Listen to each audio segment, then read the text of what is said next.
일본을 한국과 동급 취급하지 말아라. 지난 9일 열린 일본 국회에서 아소다로가 한 발언입니다.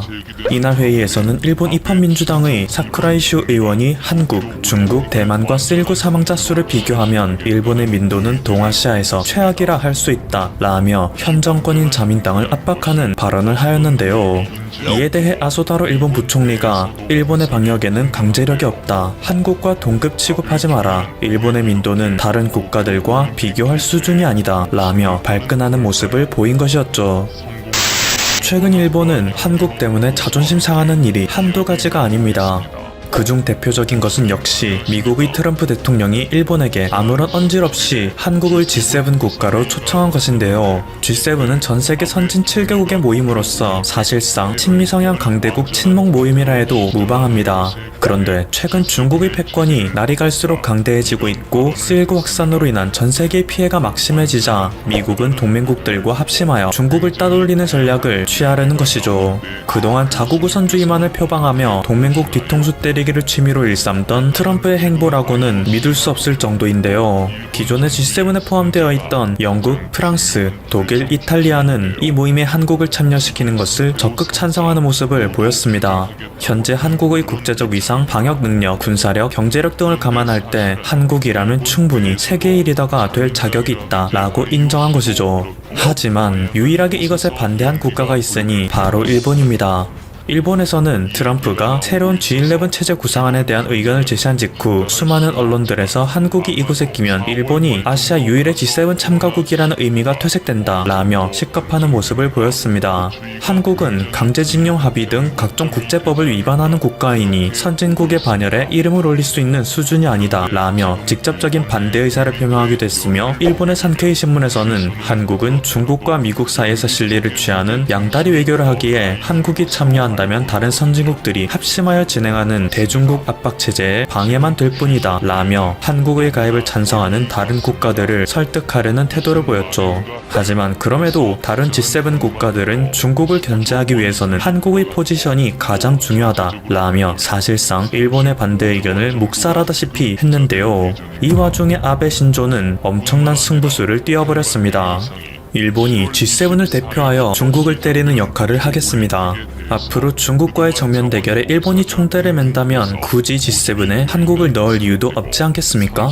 이것에 대한 구체적인 언급은 지난 10일 열린 일본의 국회 중의원 예산위원회에서 나왔습니다. 일본이 G7을 대표하여 중국의 홍콩 국가보안법을 반대하는 성명을 주도할 것이다 라는 폭탄 발언을 한 것인데요. 과거 중국이 홍콩 보안법을 가결시켰을 당시에는 미국, 영국, 호주, 캐나다가 이를 비판하는 공동 성명을 내고자 했고 일본 역시 이것에 동참할 것을 요청했지만 막상 일본은 동참하지 않았었는데요. 일본에게 있어 중국은 1위 수출 대상국이고 최근 중국 내 일본 자동차 판매량은 역대급으로 증가하는 추세이기 때문입니다. 일본의 아베는 시진핑의 방해를 통해 중국과의 관계를 개선시키고 일본의 경제를 활성화시키겠다는 야망을 미국 몰래 취하고 있는 와중에 중국이 야심차게 강행한 홍콩 보안법에 대한 반대 성명을 발표하면 중국과의 관계가 급속도로 냉각될 수 있다 우려했죠. 그래서 일본은 미국, 영국, 호주, 캐나다의 요청에 불응했었던 건데요. 이랬던 과거가 무색할 정도로 아베는 이제 한술 더 떠 G7을 대표하여 중국 때리기에 앞장서겠다 나선 것입니다. 굉장히 파격적이고 비장하며 그만큼 한국이 G7의 국가에 포함되는 것이 싫었다는 뜻이겠죠. 한국 뜻밖의 이득. 그런데 사실 이러한 일본의 행동은 결과적으로 한국에게 그리 나쁘지 않은 결과를 만들어내고 있는데요. 한국의 산업연구원에서 지난 11일 발표한 2020 양회로 살펴본 중국 정부의 정책기조 보고서에서는 중국이 미국의 압력에도 불구하고 홍콩 보안법을 제정한 것은 경제적 피해를 어느 정도 감수하겠다는 의지를 표명한 것이라 분석했습니다. 이로 인해 앞으로 미국과 중국의 갈등은 더욱 격화되겠죠. 때문에 미국은 유럽 등의 주요 선진국과 함께 중국을 압박하고 있으며 한국에게 역시 동참할 것을 요청한 것이었는데요. 한국은 미국의 요청에 화답하긴 했지만 여러모로 난처한 입장인 것은 어쩔 수 없었습니다.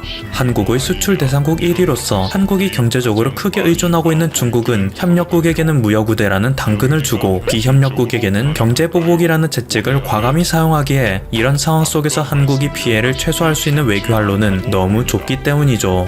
하지만 일본이 앞장서서 한국을 G7에서 배제시킴으로써 한국은 우리도 G7에 동참해서 중국을 견제하고 싶었지만 일본이 저토록 방해하니 방법이 없네 라고 말할 수 있게 된 겁니다. G7의 의사결정은 만장일치 찬성제이기 때문에 일본이 반대하면 한국은 절대 G7에 가입할 수 없기 때문이죠.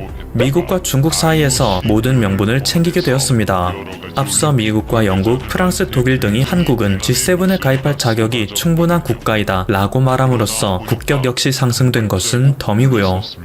영국, 프랑스, 독일, 이탈리아도 가만히 있다 이득을 보았다.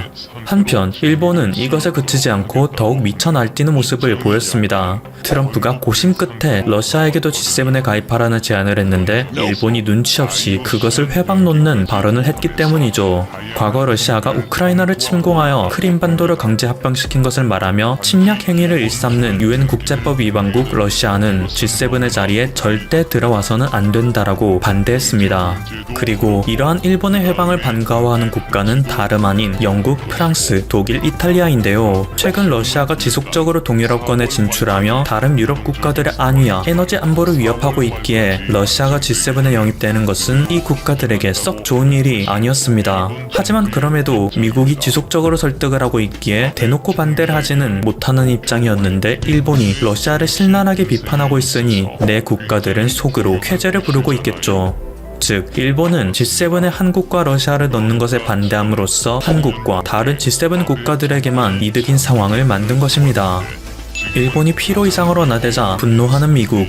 하지만 이와 동시에 일본은 미국, 중국, 러시아의 분노를 혼자 감당하게 됐는데요. 러시아는 과거 소련을 계승한 국가로서 전통적으로 미국과 관계가 썩 좋지 않은 것이 현실입니다. 하지만 현대에는 두 국가가 항공 자유화 조약이라는 것도 맺으며 서로에게 군사적인 위협은 최소화하는 노력을 진행하고 있는데요. 이 때문에 지난 2017년에는 미국의 수도인 워싱턴의 상공에 러시아의 정찰기가 자유롭게 비행하는 기이한 광경이 펼쳐지기도 했죠. 그런데 얼마 전 미국의 도널드 트럼프 대통령은 이러한 항공 자유화 조약을 탈퇴하겠다는 충격 선언을 했습니다. 미국은 러시아에게 수도 상공을 허용할 정도로 규정을 준수하고 있는데 러시아는 핵무기를 배치한 것으로 추정되는 발트해 연안에서 미국의 정찰기가 임무를 수행하는 것을 거부한다는 이유 때문이었죠. 그리고 이때부터 격화된 미국과 러시아의 군사적 긴장감은 최근에 이르러 더욱 격화되는 양상을 보이고 있습니다. 러시아는 얼마 전 알래스카 근처에 핵탄두 탑재가 가능한 Tu-95와 수호의 전투기 등을 미국 방공 식별구역에 띄우며 도발을 감행했고 미국은 즉각적으로 F-22 랩터를 띄워 폭격기를 차단하는 등 러시아의 도발에 대응하는 모습을 보였던 것인데요. 이 정도로 사이가 좋지 않음에도 불구하고 미국의 도널드 트럼프 대통령이 러시아에게 G7 국가 가입을 권유한 것은 그만큼 중국을 견제하는 데 있어 러시아의 역할이 중요하다는 것을 반증하는 것이기도 했습니다. 때문에 다른 G7 국가들을 설득하면서까지 러시아를 G7에 넣는 방안을 추진하고 있었는데 이 모든 노력을 일본이 물거품으로 만든 것이죠.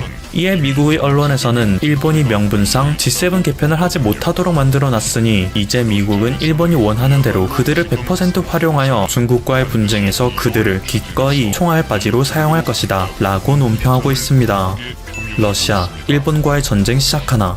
러시아 역시 군사적으로는 세계에서 내로라는 수준이지만 경제력만큼은 그다지 두각을 나타내지 못하는 상황인데 오직 중국 하나만을 위해서 서방 국가들과 맞서다가는 안 그래도 세일고 때문에 초토화되고 있는 자국 상황에 전혀 도움이 되지 않겠다는 판단을 하고 있는 중이었습니다. 자칫하면 과거 소련이 붕괴됐던 것처럼 경제 파탄으로 인해 나라가 망할 수도 있다는 PTSD가 발동된 것인데요. 때문에 수많은 언론에서는 러시아가 유럽연합의 경제제재와 미국의 경제제재 등 중국과 세트를 묶여 경제몰락의 길을 걷느니 잠시 자유진영의 편에 살짝 발을 담가 미국이 러시아의 체면을 어느 정도 세워줄 때 못 이기는 척 일부 협조하는 것이 낫다는 여론을 형성하고 있었습니다. 하지만 또 한편으로는 이번에 세계가 연합하여 독재국가 중국을 몰락시키고 나면 또 다른 독재국가인 자신들이 그 다음 타겟이 될 것은 눈에 뻔히 보이는 결과이기 때문에 푸틴 대통령은 이렇다 저렇다 할 의사표시도 제대로 하지 못하고 뜨뜻미지근한 반응만을 보였던 것입니다. 그런데 이런 와중에 일본이 엄청난 어그로를 끌어올린 것입니다. 명분이냐 실리냐를 두고 고민하던 러시아에게 러시아는 침략 행위를 일삼는 UN 국제법 위반국이라며 무차별 폭격을 감행한 것이죠. 러시아 입장에서는 참 황당하기 그지없을 텐데요. 명분이 없더라도 실리를 챙기기 위해 자유진영에 설까 고민하던 러시아는 일본의 도발에 이끌려 일본에 대항할 수밖에 없는 상황이 됐고, 이는 자연스레 러시아의 G7 참여를 불발시키게 됐죠. 러시아로서는 현재의 고민거리가 없어졌으니 다행이라 할까요? 게다가 최근 일본에서는 오랫동안 러시아와 이어오던 쿠릴 열도 분쟁마저 격화시키고 있기에 최근 러시아 내에서는 일본과의 전쟁 분위기가 형성되고 있습니다. 쿠릴 열도는 제2차 세계대전 이후 조약에 의해 소련에게 편입된 도서로서 지금도 러시아가 정당하게 시로 지배하고 있는 영토인데요. 일본에서는 한국의 독도에 하고 있는 작태와 마찬가지로 이 쿠릴 열도 역시 자신들의 땅이라며 계속 억지를 부리고 있습니다. 일본 정부가 발간한 2020 외교 청서에서는 이 쿠릴 열도에 대하여 일본의 영유권을 뻔뻔하게 주장하는 모습을 보였죠. 그리고 이에 대하여 러시아의 일본 전문가로 알려진 아나톨리 코시키는 러시아의 미지근한 대응이 일본을 날뛰게 하고 있는 것이다. 1982년 아르헨티나가 영국령 포틀랜드 제도를 빼앗으려 했을 때 영국은 이 염치 없는 국가에 대하여 전쟁으로 대답해 주었다 라는 논평을 냈는데요. 일본의 산케이 신문에서는 지금 러시아는 전쟁을 치러서라도 일본을 응징해야 한다는 여론이 형성되고 있다며 우려를 표시했습니다. 2012년에도 러시아에서는 일본이 쿠릴 열도에 대한 도발을 지속하자 러시아 공군이 마음만 먹으면 20분 만에 일본을 지도에서 지울 수 있다 라고 한 적이 있었는데요. 앞으로 러시아가 일본에게 어떤 무력 압박을 가할지 귀추가 주목됩니다. 중국, 일본과 전쟁 시작하나? 이런 상황은 중국에게 역시 크게 다르지 않습니다. 그동안 중국은 겉으로는 강한 척, 의연한 척 하고 있었지만 세계 강대국들이 대놓고 중국에게 대항하면 두려운 것이 사실인데요. 혹시라도 우방국인 러시아마저 자신에게 등진다면 미국 하나와도 힘겹게 싸워나가고 있는데 앞으로 더욱 힘들어질 수도 있다는 생각을 하고 있었죠. 그런데 일본이 러시아에게 도발을 함으로써 러시아가 G7에 합류할 가능성은 없어졌고, 고맙게도 일본이 G7을 대표하겠다는 말을 하고 나섰으니 중국은 일본만 집중적으로 패면 되는 것입니다. 게다가 최근 일본의 우익 세력들은 일본이 무력을 내세워 센카쿠 열도가 중국이 아닌 일본의 영토임을 확실히 해야 한다 라는 주장을 점점 거세게 하고 있습니다. 일본의 지자체에서는 센카쿠 열도의 주소를 좀 더 적극적으로 일본에게 확정 짓는 방안을 시의회에 제출하였으며, 일본의 2020 외교 청서에서도 센카쿠 열도가 일본의 영토임을 강조했죠. 기왕 G7을 대표하여 중국을 때리기로 결정했으니 중국과 분쟁 중이던 센카쿠 열도에 대한 영유권도 G7 강대국들을 등에 업고 확실히 하겠다는 의지를 보인 것인데요. 이것은 시대의 흐름과 상대의 전력을 전혀 파악하지 않은 아베 정권의 치명적 실수로 평가받고 있습니다. 중국은 세상에서 영토에 가장 집착이 심한 국가라고 해도 과언이 아닙니다. 때문에 대만, 홍콩, 위구르, 티베트에 대하여 그토록이나 탄압을 하고 있는 것이고, 동북공정을 통해 한국을 사실상 자신들의 속국으로 만드는 움직임도 보이죠. 이러한 중국에게 영토 분쟁을 더욱 격화시키는 도발을 하고 있으니 현재 중국에서는 이제 일본의 해군력은 중국에게 상대가 되지 않으니 어서 중국의 막강한 힘으로 일본을 굴복시켜야 한다 라는 여론이 생기고 있는 것입니다. 미국의 전략예산평가센터에서 분석한 보고서에서 역시 센카쿠 일대에서 중국과 일본이 무력 충돌을 한다면 중국이 어렵지 않게 일본을 제압할 것이라고 예측한 바가 있는데, 중국은 이것에 자신감을 얻어 앞으로 더욱 일본과 실질적인 해상 분쟁을 펼칠 가능성이 높아졌죠. 먼저 도발을 감행한 일본에서는 뒤로 물러설 수도 없는 상황입니다. 즉, 일본이 G7을 대표하여 중국을 패겠다고 말한 이상 중국 역시 다른 국가들보다 일본을 최우선적으로 공격할 명분이 생겼고, 이참에 센카쿠 열도, 랴오이다오도 빼앗아올 수 있는 기회가 된 것입니다. 일본 제2차 세계대전의 악몽 재현, 도대체 왜 일어나? 과거 제2차 세계대전 시절 독일은 서유럽 국가들과 전쟁을 치르다가 소련과의 전쟁도 개시하며 급격히 패색을 띠게 되었습니다. 일본 역시 동아시아 태평양 지역에서 전쟁을 치르다가 미국을 급습함으로써 본격적인 몰락의 길을 걷게 됐죠. 원래 전쟁에 임하고 있는 국가는 양면 전쟁을 반드시 피해야 한다는 말이 있습니다. 전쟁을 치르고 있는 전선을 계속 확장하다 보면 군사력을 집중하지 못하여 필패할 수밖에 없기 때문인데요. 현재 일본은 과거의 과오를 그대로 재현하고 있습니다. 한국과 일본은 1년째 경제전쟁을 진행하고 있죠. 한국도 경제적인 손실을 입긴 했지만 일본도 역시 여러 분야에서 피해를 받고 있는데요. 일본은 이것에 그치지 않고 중국과 러시아와도 전쟁을 선포하였습니다. 역사로부터 아무런 교훈을 얻지 못하는 듯한 일본의 행보에 수많은 사람들은 의아한 심정을 내비치고 있는데요. 일각에서는 이것이 일본 특유의 정서 때문이라 분석하고 있습니다. 비리로 인해 폭락하던 아베 총리의 지지율은 한일 무역 분쟁으로 인해 촉발된 혐한 정서로 회복하는 모습을 보였습니다. 내부의 분노를 밖으로 돌린 것인데요. 올해 들어 시19에 대한 미흡한 조처로 아베 지지율이 또 떨어지자 이제는 혐중 정서, 혐러 정서도 조장하며 자신의 지지율을 상승시키겠다는 의도를 가진 것입니다. 결국 아베의 입장에서는 혐한 정서를 유지해야 하니 G7에 한국을 가입시키는 것을 막고 그것에 덤으로 중국과 러시아와의 대치구도를 만들므로써 혐중 정서와 혐러 정서를 고양시키고 폭락하고 있는 자신의 지지율을 반등시키겠다는 건데요. 자국의 경제와 국민의 안녕을 저버리고 일본을 폭풍의 중심지로 내몰고 있는 훌륭한 지도자의 모습입니다. 그리고 일본의 언론에서 역시 이러한 아베를 응원하고 있죠. 역시 일본은 아베 신조 총리가 필요해. 참 대단한 국가입니다. 지금까지 퍼플튜브였습니다. 여러분의 구독과 좋아요 그리고 알림 설정은 콘텐츠 제작에 큰 힘이 됩니다. 감사합니다. 한국 갈려여 있다는 전세기 요청에 통제 어렵다. 반대의 목소리. 최근 신종 코로나 바이러스 감염증 이전 세계에서 확산되며 해외에 거주하는 교민과 유학생들의 전세기 투입 요청이 늘어나고 있다. 출국과 입국을 제한하기 위해 비행기 운항을 중단하는 국가들이 늘어나고 있고 정부가 이탈리아와 이란 등 코로나19 피해가 심각한 국가에 전세기를 투입하면서다. 그러나 현실적으로 해외 교민을 받을 여건이 안 된다는 반대 의견도 만만치 않다.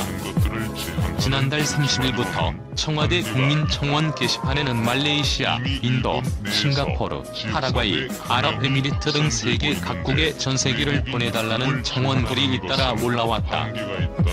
청원인들은 해외 파견을 갔다가 발이 묶인 사람들부터 유학생, 교민까지 다양하다. 한 청원인은 UAE에서 모든 비행기 편이 취소돼 하늘길이 막혔고 공항이 폐쇄되고 이동이 어려워 공항에서 휴일을 지내고 있는 사람들도 있다며 공무원들과 기업의 해외 주재원, 출장을 온 이들 등이 한국으로 돌아가지 못하는 상황이니 전세기를 투입해달라고 요청했다. 인도에 전세기를 보내달라고 요청한 또 다른 청원인은 지난 2월에 인도로 출장을 떠난 남편이 호텔에 발이 묶였다며 인도 정부에서 코로나19 확산을 막기 위해 사람들의 이동을 금지하는 봉쇄령을 전국에 내렸는데도 코로나19 확진자가 증가하는 상황이라고 설명했다. 청와대 국민청원 게시판에 전세기 투입 요청 글이 쏟아진 것은 정부가 코로나19가 창궐한 이탈리아에서 현지 교민 등을 데려오기 위해 전세기를 보낸다는 내용이 알려진 이유다. 지난 1일 이탈리아 1차 전세기로 현지 교민과 체류자 309명이 귀국했고 2일 212명을 태운 2차 전세기가 한국에 도착했다. 운임은 승객들이 부담했다. 앞서 정부는 중국완과 일본 크루즈선 탑승객의 귀국을 지원하기 위해 전세기와 대통령 전용기를 투입했고 비행기편이 끊긴 이란과 페루에도 전세기를 보내 교민과 여행객들을 데려왔다. 그러나 해외 교민들의 귀국을 반대하는 의견도 온라인을 중심으로 커지고 있다.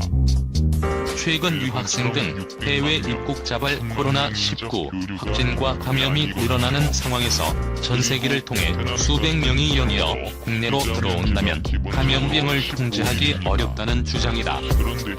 질병관리본부에 따르면 3일 오전 0시 기준 해외 유입 추정 확진자는 총 647명으로 전체 확진자의 6.43% 수준이다. 이렇게 해외 유입 확진자가 늘어나 사회적 거리두기 캠페인이 길어지면 자영업자들이 생존의 위기에 몰릴 것이라는 우려도 있다. 한국 국적이 아니라 세금을 내지 않은 교민들이 국내에 들어와 확진 판정을 받으면 치료비를 부담하게 하라는 불만도 나온다. 국민건강보험공단에 따르면 국내 코로나19 환자 1인당 추정 진료비는 경증 환자의 경우 331만에서 478만원, 중등도 환자는 1196만원이다. 중증 환자의 진료비는 인공호흡기 치료와 제외 순환기 사용 등을 감안하면 약 7천만원으로 추정된다. 건강보험이 없는 외국인은 모두 세금으로 치료 비용을 부담한다.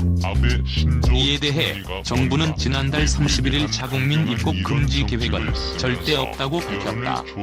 자국민의 입국을 금지하는 나라가 없을 뿐더러 관련 법률이 성립할 수 없다는 것이다. 외국인에 대한 코로나19 치료 비용 지원은 코로나19의 감염 확산을 막기 위해서라는 입장이다.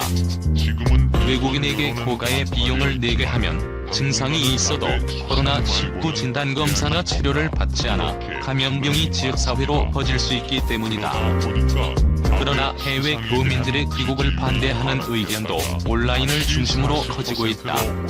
최근 유학생 등 해외 입국자발 코로나19 확진과 감염이 늘어나는 상황에서 전 세계를 통해 수백 명이 연이어 국내로 들어온다면 감염병을 통제하기 어렵다는 주장이다. 질병관리본부에 따르면 3일 오전 0시 기준 해외 유입 추정 확진자는 총 647명으로 전체 확진자의 6.43% 수준이다. 이렇게 해외 유입 확진자가 늘어나 사회적 거리두기 캠페인이 길어지면 자영업자들이 생존의 위기에 몰릴 것이라는 우려도 있다. 한국 국적이 아니라 세금을 내지 않은 교민들이 국내에 들어와 확진 판정을 받으면 치료비를 부담하게 하라는 불만도 나온다. 국민건강보험공단에 따르면 국내 코로나19 환자 1인당 추정 진료비는 경증 환자의 경우 331만에서 478만원, 중등도 환자는 1196만원이다. 중증 환자의 진료비는 인공호흡기 치료와 제외 순환기 사용 등을 감안하면 약 7천만원으로 추정된다. 건강보험이 없는 외국인은 모두 세금으로 치료 비용을 부담한다. 이에 대해 정부는 지난달 31일 자국민 입국 금지 계획은 절대 없다고 밝혔다. 자국민의 입국을 금지하는 나라가 없을 뿐더러 관련 법률이 성립할 수 없다는 것이다. 외국인에 대한